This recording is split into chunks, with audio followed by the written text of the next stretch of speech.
শুভ দুপুর আবার এসেছি তোমাদের সামনে লাঞ্চ মেনু নিয়ে। প্রথমে তো দেখিয়েছি আজকে আগের ভিডিওতে যে একটার সময় বাজার করে নিয়েছে, তা আজকে প্রায় 2:30টার মতন বাজে। রান্না হয়ে গেছে, শুধু ডিমের ঝোলটা বসানো। তার যে কী কী রান্না করেছি চলো দেখাই। এই যে গরম গরম একদম 1 হাঁড়ি ধোয়া ওঠা ভাত, সঙ্গে পেঁপে সিদ্ধ রয়েছে ভিতরে। সকালে এখানে একটু আলু ভাজা, আলু দিয়ে ডিম দিয়ে ভাজা করেছিলাম রুটির সঙ্গে খাওয়ার, সেটুকু একটু রয়েছে। এখানে লোটে মাছ করেছি, নিচে গন্ধরাজ লেবুর পাতা দেওয়া, ওটা দিলে না খুব খেতে ভালো লাগে, মানে গন্ধটা এত সুন্দর লাগে যে কি বলবো। তার সঙ্গে যে চোখ ডালা মাছ নিয়ে এসছে, তাকে একদম ঝাল করে গামাখা করেছি।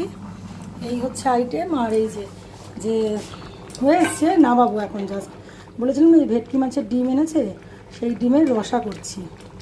রসাটা বসানো, পেঁয়াজ আদা রসুন টসুন দিয়ে করেছি গামাখা। এটা এখনই নামাবো, নাবিয়ে জাস্ট খেতে বসবো।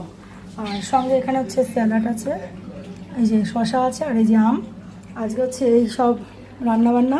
কি বলবো বলো, এত দুপুর করে বাজার, মানে বেলা করে যে বাজার এনেছে যে বলার মতো না। অবশ্য তার শরীরটাও ভালো না, তা আর কি করা যাবে।